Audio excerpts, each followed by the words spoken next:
Hello everybody, and thank you for joining me. This is Sierra from Sierra T Designs, and today I have a flat shaker card to share with you. It is the Slimline size this time, so let's jump right in. So to cut down my cardstock for my Slimline card, I like to make mine 7 by 8.5 inches, scored at the 3-inch mark. So sorry, it's 7.5 by 8.5 and then scored at the 3-inch mark. And I did bring in some heavyweight distress mixed media cardstock. I've never used this, and when I struggle for an idea, I like to bring in something I've never used before that I kind of been hoarding in my stash. So here you can see that I'm scoring my cardstock to make my Slimline base, and as I said, it is 7 by 8.5 inches, scored at 3.5 inches. That is my preferred. And I'm going to use some Distress Oxide sprays on this manila colored cardstock. And I've never used it before. So this was kind of an experiment for me. I find if I'm struggling a little bit to come up with an idea for something new, because I do weekly videos, sometimes I struggle a little bit to come up with something different or new. I like to kind of play with products that I haven't used before. And I always see Tim Holtz use this manila cardstock, and I've never used it. So of course I had to give it a try. So for my Oxide sprays, I have picked raspberry, seedless preserves, peacock feathers, cracked pistachio. Later, I'm going to bring in carved pumpkin as well, just for a little bit of extra color. But those are the 4 colors I'm working with right here. And I do dry it in between each layer of color. But I honestly had no idea what the colors were going to do on this cardstock because it isn't white, right? It's the manila color. It's slightly like a creamier color. So I wasn't sure how vibrant or bold these colors would be on this cardstock. So I had to try it.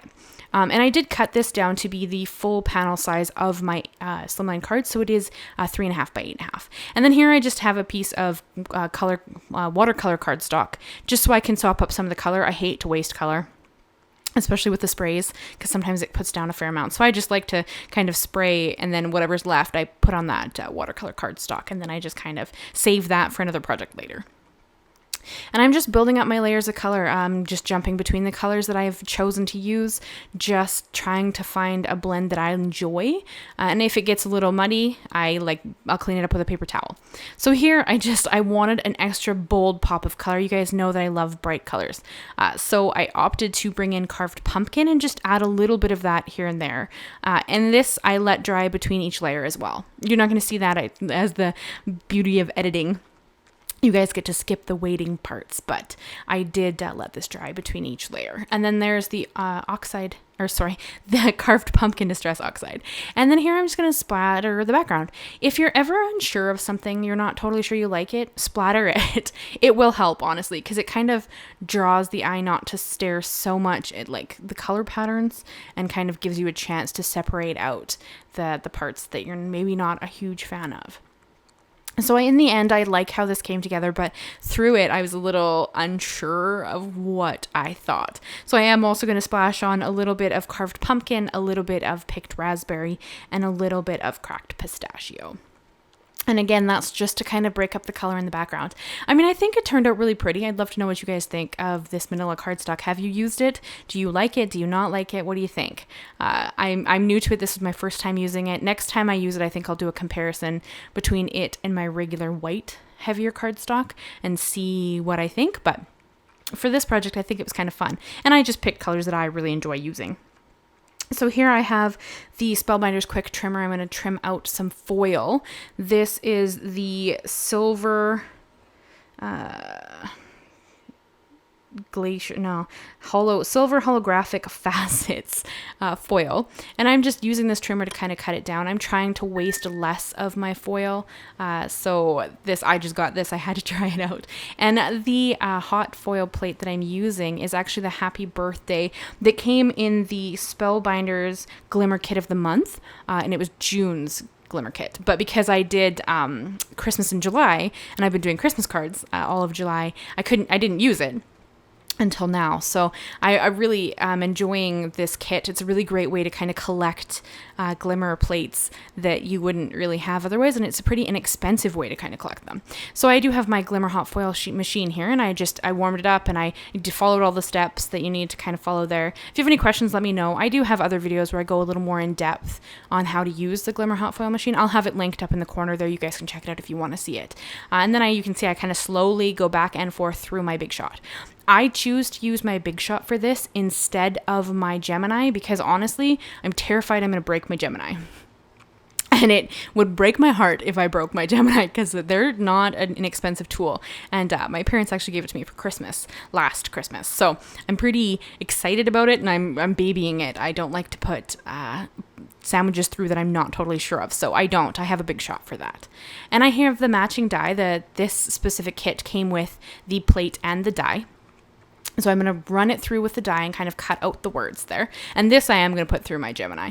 I do have my Magic Mat there, and I'm using my Gemini Junior plates because they're smaller footprint. So I have a Gemini machine, but I use Gemini Junior plates. That's kind of what I do for my die cutting because I find it's a smaller footprint. And the Magic Mat is actually pretty amazing. I don't know if you guys know much about it. It's a self-healing mat that you can use to go through your die machine. I've been using mine now for a while and I love it so much that I'm considering buying a second one just to have. And you can see here the B didn't quite transfer, but honestly, I don't even think it matters. I think that it turned out so pretty that I'm more than happy with it. I have had some struggles with getting my foil to transfer every now and then, so I'm always pretty happy when it mostly comes out pretty well. So here I'm just cutting down a pocket for my flat shaker window.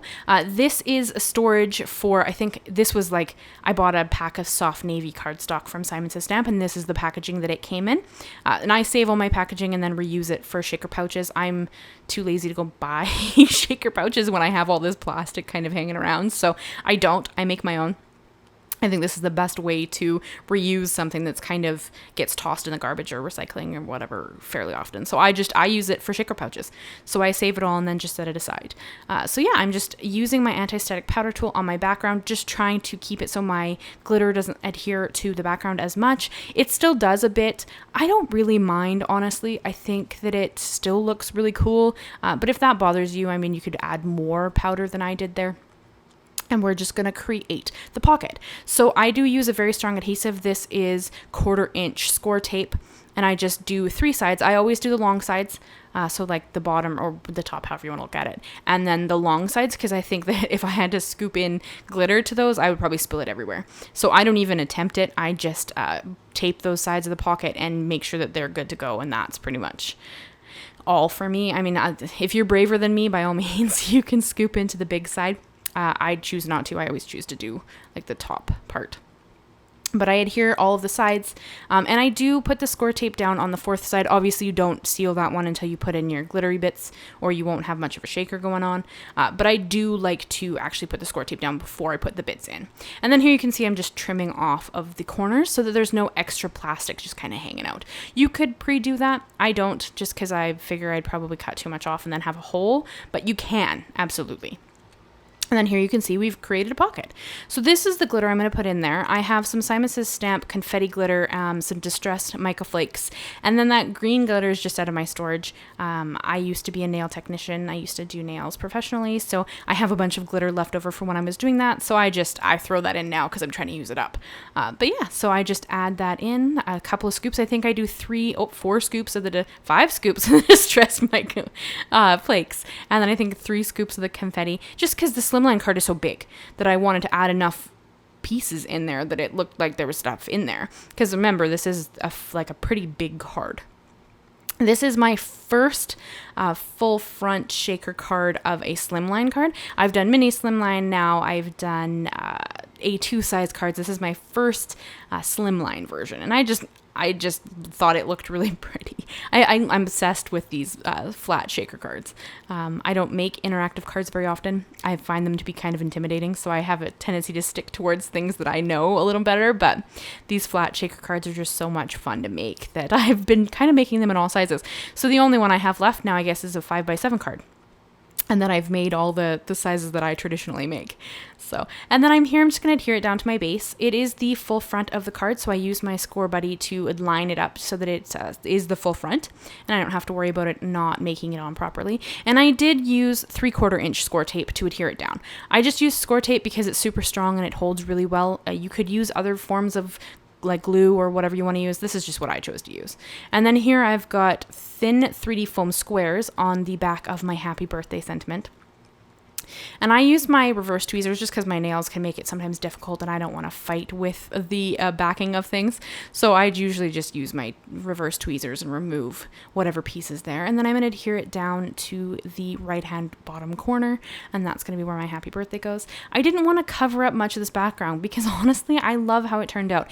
And I did choose to use white for behind my sentiment there just because my base is white. You could have chosen a different color. That's just what I chose.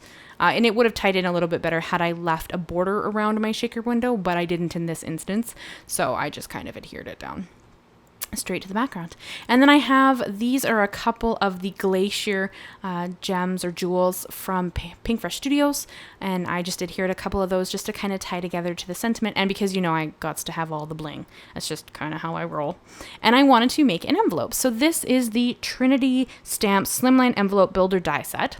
And I cut out all of the pieces. This is like an old cardstock out of my stash. I think this is like Berry from Stampin' Up, I think. Honestly, I've had it for a while. I don't even remember what half my colored cardstocks are because I don't use them pretty much ever. But I found that this is a really great way to use them, is to create my envelopes. So I've kind of started doing that to use up some of the colored cardstock I have in my stash. I've kind of started creating envelopes. And I thought that it kind of matched the Seedless Preserves really pretty. So that's pretty much why I brought it in. I just really liked, and I like bright colors. So this worked really well for me. And I'm just adhering the sides. I am choosing to use a liquid glue a little bit for the wiggle room, but also because it gives me a really good hold.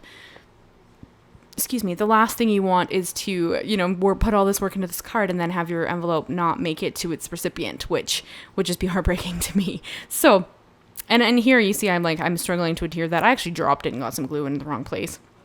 I just cleaned it up with my finger before it really adhered, so it didn't really matter. And it didn't affect my envelope at all. And then I just put the two tabs on the top, one on the top, one on the bottom. Leave one open, obviously. Don't seal it before your card's in there, or you're going to have a really bad day. But I like to adhere them all together, and then I do use my same liquid glue to actually close up the envelope. I just like to put a thin line on the flap that is on the bottom. You could add more than this. This is just what I choose to do. And there you go again. See, I got some on the inside because I'm special like that, I guess. And I wiped it up before it ever had a chance to dry. And then I'm going to adhere it closed one end of the envelope, and then I'm going to leave the top open for when I actually put the card in to mail it. But I am loving making my own envelopes. It's become such a fun thing to do that I've just been kind of doing it every time I make a mini Slimline or a Slimline card. I might have to pick up the 5x7 ones just so I can make those too. A2 size I have on hand all the time, but I don't generally need to make them. But this is a look at that card up close. I'd love to know what you guys think. What do you think of the manila cardstock? Is it something that you would use? Have you ever tried it? Do you like it? Or do you prefer white cardstock or a different color? Let me know. I'd love to know, guys. Thank you so much for stopping by. I'd love it if you'd leave me a like, leave me a comment. Consider subscribing if you haven't already. I put up a new video every Monday, and then anytime I can join in a hop or any other activities I get to be a part of. So thank you so much, guys, and I'll see you again soon. Bye-bye for now.